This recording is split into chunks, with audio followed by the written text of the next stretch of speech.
Hello and welcome to the Claret and Blue podcast. It's usually past my bedtime as this episode comes out. It's a late one for us. Unai Emery has had his press conference this afternoon ahead of the Bournemouth game. There's a couple of embargo bits we wanted to talk about. Harvey Elliott, and we'll get to that in a second. John, how are you? Obviously, you've been at the presser. How was Unai as well? I'm keen to know. I think that, people want to know how Unai is, not me. By the way, when do you sleep, Dan? That's quite intriguing to me. So you sleep before, what, 10:30, 10 o'clock? Or what's the...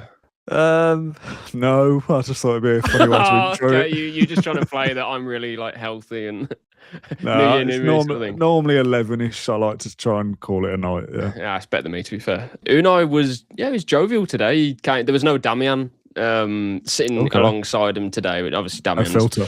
Yeah, no filter. And Unai was loving it, to be fair. I don't know what Damian's done, but no, he come in and he was talking about how this is going to be a test of my English, and was smiling a lot, and we were laughing. And then he was talking about how he doesn't understand John McGinn, though. And then he goes on to I'm watching Peaky Blinders at the moment, to, Still? Well, he said it before, hasn't he? But I think it definitely helps him, especially in these parts. So, he was really happy, and he actually said something in the press, and we'll get to Harvey Elliott shortly, but something that sort of struck a chord with me a little bit. He mentioned in one of his answers that, I'm just going to read it out. So, we must gain our mentality again. Of course, now the transfer window is always disturbing us a little bit. In August, it disturbed us now as well. But again, more or less, the squad is now closed. More or less. So I think we'll get on to why the squad maybe is not completely closed. But anyway, and now we're focusing on the match tomorrow with difficulties that Bournemouth will give us. So I just sort of wanted to open with Unai was happy, but also I just think when the transfer window ends, I think it's just he's just relieved, and he's just like, had his haircut as well. We're done. Had he? I didn't notice that, to be fair. It looked shorter than it did the last time I remember seeing him, but maybe not specifically. But like, a bit of a refresh, transfer window shut, get my haircut, game face back on. But he does come across much more sort of relaxed, and I wouldn't say focused, but he's always focused, but he's just more relaxed and like happy that the window's finished, and that was definitely the case as well back in the summer. Okay, let's get to Harvey Elliott then. We did our Fan Zone show on Thursday night as a live stream, which we know is before the presser, and things may change. We speculated a little bit about Ollie Watkins, who will be in the squad. We know that now, having listened to Unai. So some of the things we said Thursday, we can touch on after this as well. But the main reason for doing this and at this time is obviously the presser and all the news has come out this afternoon, but the embargo line is always 10:30, and that's about Harvey Elliott. So I'm going to read the quotes, then we'll discuss, okay? So I'm just going to read what you've posted that Emery said, kind of word for word, to not have it taken out of any context. If they take off the clauses to play matches and for us to buy him, I said to him, you are going to play here with us. It's a sport decision.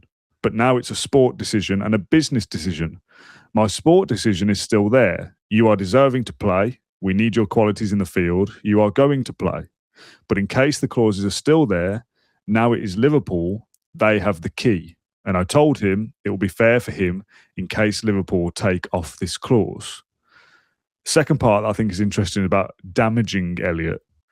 If we are speaking about it, taking off the clause, but not now, started previously, we started speaking about it 3 months ago. Of course, the transfer window finished Monday. It will be fair for him because he's a calm guy, a good guy, and a fantastic professional. And then his qualities are there. Of course, he must play, and he's really being patient. Now, I know we are damaging him because we got to deal with Liverpool in the summer, and the deal is there, and we are respecting the decision and taking the sporting decision responsibly from my side. It can change for him in case Liverpool take off this clause. If they don't want to, okay, but the player is getting damaged. So those are the quotes that have been tapped up from Emery's presser that you've shared and everyone else. Do you want to kind of just, I appreciate that was maybe difficult to listen to me just reading. Do you want to kind of like translate how that came across being there, first of all? Yeah, so essentially the way I've taken this, I mean, firstly, we're all aware about the clause. So Elliott has in 3 games time. So the third game from now, Villa would have to pay £35 million. So he essentially has 2 matches left to play for Villa. Yeah. Kind of no strings attached as such. So we've obviously known that for a while. And yourself and I, we've obviously speculated, what can Villa do in the winter window or afterwards to sort of remedy this? Either he goes back to Liverpool at the start, that didn't happen. Then it was a case of, well, let's just renegotiate it. Let's take away that clause so we can play him. He started to play again, and that was the feeling, wasn't it? It was, well, something must be happening here. The main sort of point from this is that I take it Unai, and he doesn't have to do this through the media. Obviously, as he says there, Villa have been talking to Liverpool for a long time about this, but now we have clarification on what is going on, and also that Unai's essentially urged Liverpool, take away the obligation because this is not fair on the player. And Liverpool fans, I know, if they were watching this, would be screaming, saying, "Yeah, but it's your fault. You play him. You're the ones who signed up to this deal." And I understand that because that is absolutely true. The kind of the finer details of exactly who sanctioned this and in terms of why Villa included that obligation when literally weeks later we thought, actually, no, we're not going to do that. We don't know that for certain. But right now, the facts are that Villa have a player who they don't want to buy, but they do want to play. Yeah. And it's funny because we obviously spoke a lot about how Elliott isn't getting in the squad, but what would be the harm in just playing him for 6 more games when we need him? And obviously, we've seen this now recently that he has come in or back into the fold. But that doesn't change Villa's stance. They don't want to buy him. And Emery, again, has said that a few times. And this, by the way, isn't necessarily new. We did 2 Q&As this week where Elliott featured in both with the narrative that we discussed was like, well, can we change it? Should we change it? Should we just buy him? Because we're being asked about him all the time. So this is not big breaking news. Emery says that the loan obligation, we don't want to trigger it. Like, we all kind of knew this, and the speculation was they will be trying to work on the deal if they can, and it's best for surely everybody if we just remove the obligation. But the reason we're doing this as its own little episode is because this is facts. This is no longer speculation of maybe the clubs are talking. This is, and we knew this anyway, right? But trying to get it out so publicly is worth talking about. And Villa's stance is that they want to play him. And I think it's quite hard hitting, really, from Emery to say that it's damaging, or it is like literally right now, and it has been damaging to the player. So I think he's telling Liverpool, this is your asset, and it's what we've said as well. This is Liverpool's player for the future, or to sell in the summer, whatever they want to do with him. He's not staying at Villa. He will be going back to Melwood. I think that's the right training ground there. And for that, he might not be going back to Melwood for very long. Well, exactly, but he will be at some point, maybe. But he won't be at Bodymore, and that's the kind of key thing. It's interesting because Villa have also announced they haven't announced as far as I'm aware, but they've confirmed or submitted their Europa League squad for the knockouts, and Elliott is involved in that. And that for me was always going to be an interesting one because we knew that Barkley probably wouldn't be in there, and Alisson probably wouldn't be either. But equally, Barkley would have been in there if Elliott had not been, if that makes sense. So, interesting times. And now we have kind of clarification on the situation.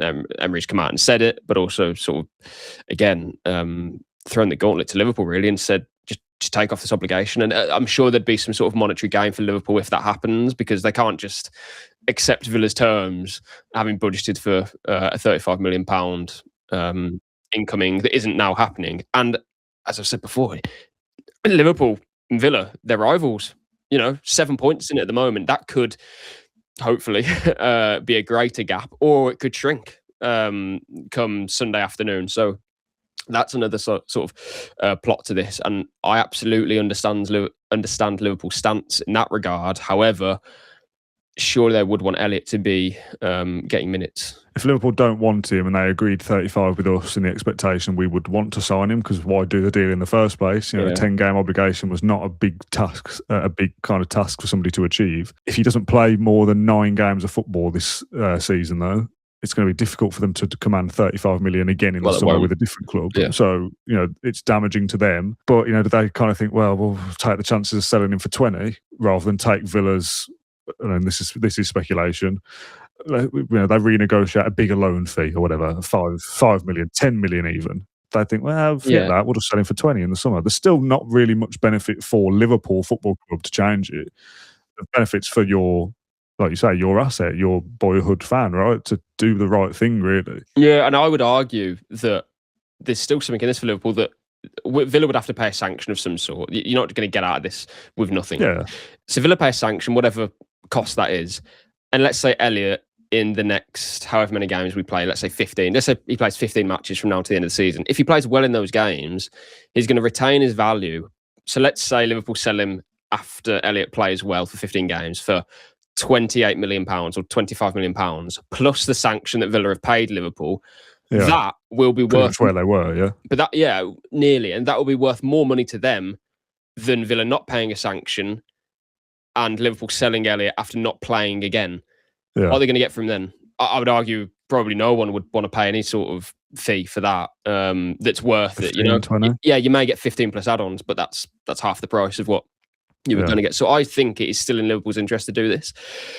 Again, I just go back to we're rivals. I think if Liverpool were pushing for the league and they didn't see us as a competitor for that, I think they would probably they'd probably show the hand a bit more and say, okay, we're going to, for different reasons, accept this renegotiation. But now they clearly don't think that it's worth the money so far that is kind of being negotiated in regards to the Champions League race. And whether that changes or not, let's see. But I think, it's kind of like a step further now, isn't it? That Emery has come out to the media and essentially said or urged them to take out this obligation. And he's kind of trying to pull on heartstrings, isn't he, a little bit by saying it's damaging the player as well. Yeah, obviously he can't talk about the whole situation, and he didn't want to previously as well. Whenever he would be saying things like, Elliott he's not in the squad because there's other players ahead of him or something. We knew that wasn't correct because Elliott is a better player than Gesson. He's a better player than some of the other lads who were in the team. Maybe because they're younger and they don't have any experience, that sort of thing. Elliott is a better player, and those are the facts. But what was the reason why? We knew why to a point, and now we have kind of complete clarification of what the situation is. I guess the next thing is just simply, yes, there's a breakthrough and the obligation is taken out. That would be the next step from here, and hopefully that comes. Next, I'd like to just have the option of playing him. I think if it was just a straight loan, I think he'd have featured he'd have been in every squad if fit, and he'd have played most games, I think. Yeah, and I don't know about you, Dad, but I don't think he's like, he hasn't lit up the pitch or anything when he's playing. I don't think it's that sort of, oh my God, we have to have him playing because it's the difference for us. But equally, I don't think he's had the chance to show it, so we don't really know, Yeah, and the whole situation, knowing that you've got this thing hanging over you as well, has an impact. So it's been a completely bizarre. It's been a mess. We've said before our thoughts on the deal itself. Could be a player reborn if tomorrow or whatever. We've now got Villa might play in 25 games or however many might be left if they go all the way in every competition. If you stay fit, you'll feature in all 25. You'll be in the squad for all that. You can be a big impact. We don't want you here full time unless you're brilliant in those 25 games. And Liverpool don't want you either. So you're playing for a move somewhere else. So go and show everyone how good you are. Yeah, I think that's a really good point, actually. He knows his future isn't at Liverpool. He probably knows it's not at Villa either, at least on these terms. So therefore, he knows he needs to play to get a good move again. He doesn't, with respect to some clubs. I was going to say Fulham then, but maybe that would be the sort of club he'd go to. But Fulham, didn't he? Yeah, but he wants to be playing in the Champions League, doesn't he? He wants to be playing in biggest games because he was playing for Liverpool doing that. He won the league with Liverpool and won all different types of trophies with them. So, you're right for him. I feel like there's so many different reasons why actually he'd be a really strong asset for us. I guess the other point on that would be because he hasn't played so much, would his adaptation be that little bit longer? Because, of course, Unai did single him out after that Sunderland game for passing too quickly and those things. But I don't know, maybe with training and whatnot, he's kind of settled a bit more. Involved, isn't he, with all the tactical side of things? Yeah, and we've said before, like mentally, that must be really difficult for a football player to not be playing football because it's all you've ever done. And the way that he's carried himself in the training ground, I mentioned in a previous video, the information that we have is that, of course, you're not going to be happy as Larry, but at the same time, he's not a bad egg at all. As Unai always says, like, he's a good guy, he's a fantastic professional, those different things. And I think that's, again, a huge testament to him as a professional. That's all then for our Harvey Elliott chat for now. Just little bits of any other business from the presser. And Arnold Watkins both fit to be in the squad. We did speak about this on Thursday night as if we're predicting an 11 and Arnold plays in midfield, and if Watkins fits, he starts. So it's going to be that, right? Yeah, we expected both of them to be in the squad. I don't know exactly what their fitness levels are going to be, but they've both trained. They both would appear as if they are capable of starting, so that's good. No sort of negative comments from Emery about it. Not even we will see. It was Watkins will.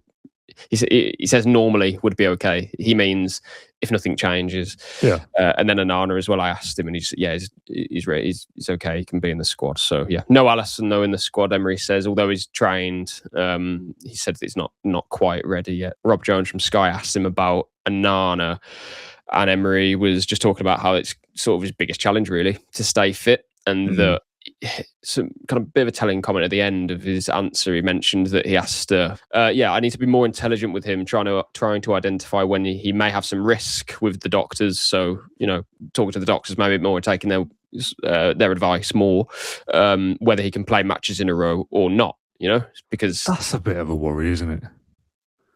Not a worry, actually. It's just frustrating. That's what it is. But it's nothing that we don't know. But equally, it's like, oh God, like really? I know, but even to admit that, it feels wrong because I think he's a good player and he's been good this season when he's played. But you spent 50 million on him, and you're having to manage whether he can play back-to-back games. Oh, come on. Oh no, I know. It's really not ideal. But I guess. It's nothing new, is it? Like, I don't. If you get injured, but it's just I don't think there's going to be a single point now where we say, do you remember Onana used to get injured a lot? I unfortunately think it will be whether he's injured or he just needs to be rested, kind of the same thing. Yeah, I don't know if he's going to put 20 league games together. I don't think he's going to be capable of doing that. I just don't. And that's nothing against him. It's just that's what we've seen so far. I'm sure he'd love to play 20 games in a row and more. But unfortunately, he's not as durable as other players for whatever reason. But I would say that if you can't play in 20 games, well, don't miss 10 of them through injury. Miss 2 through rest. Do you know what I mean? Yeah, I guess. That's what Unai's saying. I think they're trying to be a bit more vigilant of how they can manage him. So instead of, say, missing 5 in a row, maybe it's sitting out of 1 and then doing 60 minutes. Yeah. So you're on top of it. But Villa need him in every game from now to the end of the season, don't they? And to kind of be a bit of balance, sometimes we say like there's things going on at loads of clubs that you'll never even be privy to. There's probably lots of managers managing lots of players in those ways across the Premier League. This isn't an Onana problem. It's just you probably don't hear about it very often. But it is a little bit like, I saw the quotes and it's like, I spent good money on him and he's a good player, but you're having to kind of manage his workload and stuff just to get him on the pitch. Feels a bit like, I just want to, you bought a player, you play him all the time. Well, that's that. I again said before, availability, best ability. It's why I think players like I was about to say McGinn. He's injured. Usually McGinn and Watkins missed the last game for injury. Yeah. But before the last month or so, those players usually be. Yeah, we shouldn't have said that, should we? No, sorry. Such good. But yeah, but it's true, isn't it? Those players. I mean, we play a lot of games, don't we? So the odds are you are going to miss a couple, but it's never a I'm long. Being a bit harsh here, I think. On what? Onana. I think. Are you? In what way? Because I just want him to be available all the time. I'm moaning that he's not, but I think there's probably a few players like that anyway. You just have to deal with it. There definitely are, but I mean, I said it himself. Everyone's aware of it, and Onana's aware of it himself. It's not ideal, but whether it's his fault is another point, and I don't think it is. I can't imagine that he's not doing his. I know this is very basic, but he's not doing his stretches correctly or whatever. So we can't comment on that specifically. But at the same time, it's frustrating for everyone. But again, I think the balance is that Onana doesn't want to be missing games. So that's the point. But there's nothing. I don't think there's anything wrong with being. It's not being critical. He's missed how many? I looked at it earlier. I think it was 20-something games that he's missed since joining Villa. It's a lot. I actually would have guessed it would have been more than that, actually. But anyway. Okay, John, that'll do for this late night episode of the Claret and Blue podcast. A little bit even longer than I expected. But thanks, everyone, for tuning in. Hopefully you enjoyed this show. We'll be back tomorrow, 5 minutes or so after the full-time whistle, to discuss the victory over Bournemouth, hopefully. Right, John, thank you for joining me on this one. Thank you for watching or listening, and we'll see you tomorrow. Night. Night. Welcome to everybody listening on Saturday morning. Good morning. Night.